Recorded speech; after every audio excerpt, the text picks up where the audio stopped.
International relations, foreign affairs. We've had a change of government.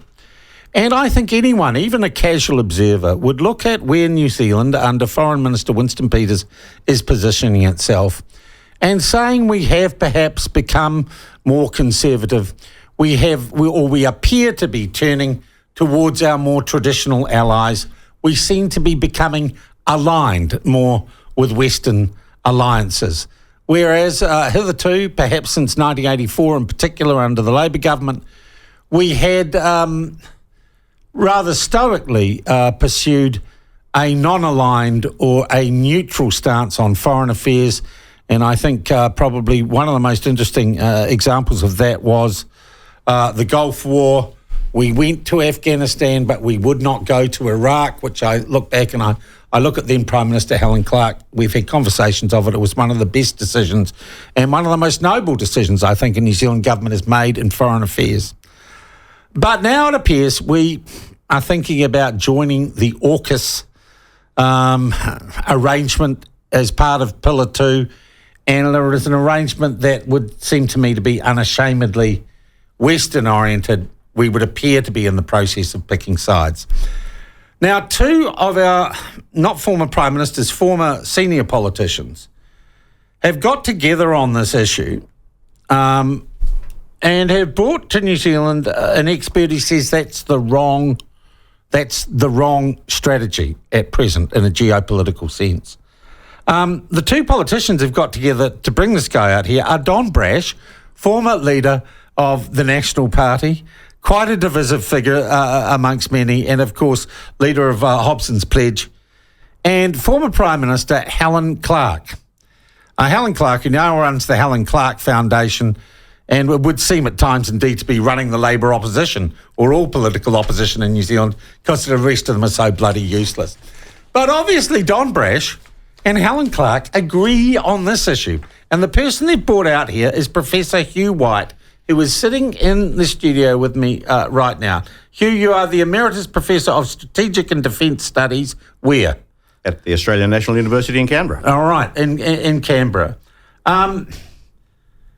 And you're mates with Don Brash and Helen Clark. I mean, what did you think when these two political opponents come to you and say, oh, come out to New Zealand? Well, I was a little bit surprised when I got the email from the two of them because I follow New Zealand politics a bit, enough at least to know that these are not natural partners and allies. Allies, not at all. But I'd also been following the debate in New Zealand, particularly the debate around AUKUS. Yeah. And I knew that they had been, riding in tandem on this issue, so I wasn't completely flabbergasted, and I was very pleased, I must say, when they asked me if I wanted to come across the Tasman to talk to New Zealand audiences about this question. I've been very interested in New Zealand's approach to these issues ever since 1984, in fact, when I was working in government in Australia. Yeah. And so what we might call the David Longy bombshell on well, I was a young reporter in the Beehive when Schultz said we part company, but we part as friends. Yes. That has changed. We are friends again, it seems. Yes.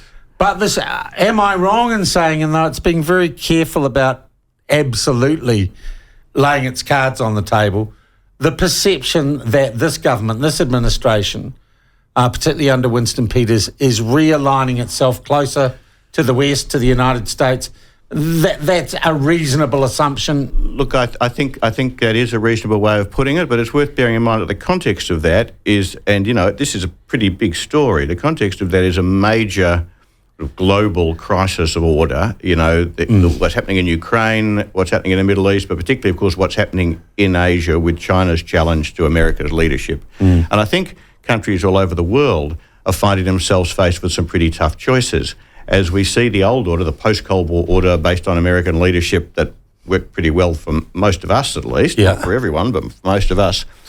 As we see that being challenged so systematically around the world, countries everywhere have got to make a decision. Do we, in our case, I want to say our Australia and New Zealand, do we stick to the sort of traditional club, people like Britain and America, and follow what they're doing, or do we take a more independent approach? And, I think you used the phrase, it's tempting to think that it's just a matter of picking sides. Are we with our old mates or not?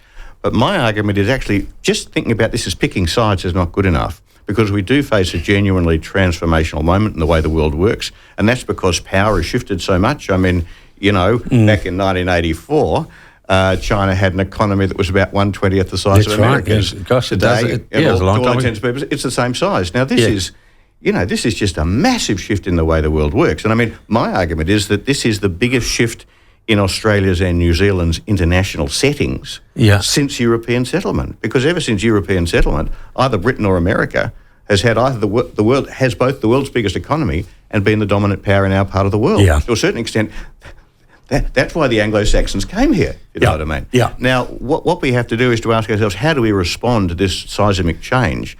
And there's a kind of an emotional and instinctive, and I might say small c conservative response that says we just stick with our old mates. That's what we've always done before. We stick with the guys who sent thousands of their young men down here. They trained up at Queen Elizabeth Park north of here, and they went off to Guadalcanal and Peleliu, and they died in their bloody thousands to keep us free. Yeah, and that's a completely understandable emotion. The question is... It's not an emotion, those are facts. Well, yes, but the facts today are different because the kind of challenges we face are different.